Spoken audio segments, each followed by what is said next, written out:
So after a brief message, we come down to the important part of the entire show that you people waste 5 to 10 minutes every day just to hear my voice. Which I guess, this is my voice, it's not really a waste of time.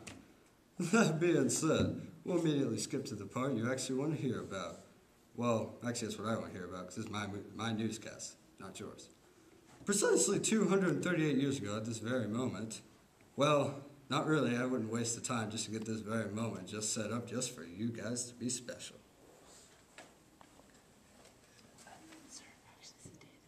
Well, good night, Mary Ann, Jehoshaphat, Cassandra, James, Leonard. What in the world are we doing here? Oh, it doesn't matter. Are we still live? Yes, we are, sir. Oh, okay. Let me think for a moment. No. Shut up, I'm using my highly sophisticated mind. You don't deserve to speak. Sir, shouldn't we go find someone to interview? Because if Well, I don't remember asking you a darn thing. Okay, let's get down to business, shall we? Today we're here apparently back in time to give you a full news report on the Boston Tea Party. The Tea Party itself was an act of almost what some of those British pansies might call rebellion or immoral. I mean, really now, all we did was throw 90,000 pounds of tea into the Boston River. I mean, personally, that stuff tastes revolting. Who would want that kind of stuff in their mouths anyway? And now, we're here to bring you on the seal of the senior field correspondent, Isaac Goodman. Thank you, John. My name's not John, Isaac. I totally agree, John. Now I'm here today with an American supporter who has agreed to speak with us today on a matter of the horrid mind-controlling British scoundrels. Thank you for agreeing to speak with us today, my good man. What did you just say, son? I'm about to smack you upside the head if you talked about my mother that way again. What are you talking about? I didn't mention nothing about your mother. I'm just here to ask some questions about the British and the Tea Party. I assure you that.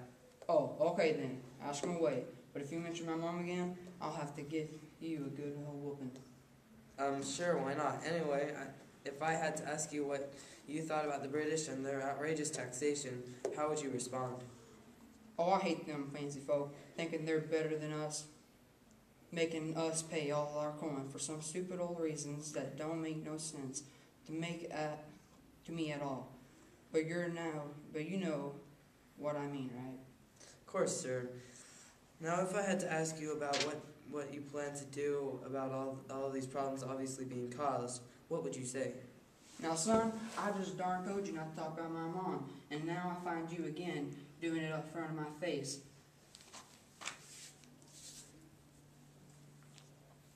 Back to you, John.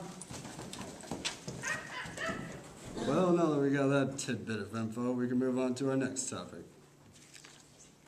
And here today, we are to discuss this topic with me as Violence Manager Connor Anderson. Just bring a chair up here, Connor, right across here. Thank you for being here, Connor. It's good to have you here. Good to be here, John. Good to be here. My name's not John. Or everyone's getting the idea. My name is not John. I mean, really. You're a funny guy, Frank. Funny guy. Okay then, Connor. What would you say the colonists are doing something productive to help this event not come to violence? Or are they just waiting for the violence itself to break out? Well, we the colonists, the poor folk in this world. What was I saying? The poor folk in this world. I mean, the King of England said so himself. Here, read this.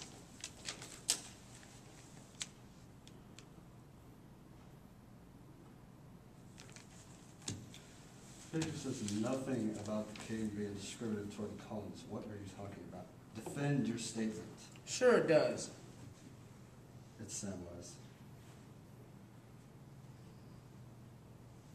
That's what I said, John. But anyway, the king said himself, the colonists of America are in a bit of trouble at the moment with our views. They're getting on our nerves, and we'll have to reinforce our laws on this state. And doing so may come to a point of sorrow.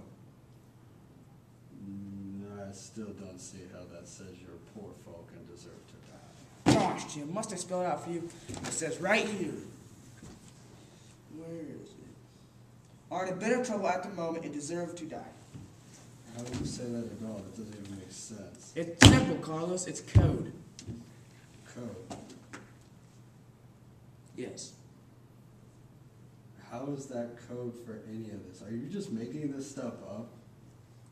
How would I make this up? Of course I'm not making this up. That doesn't. No. What is code for that?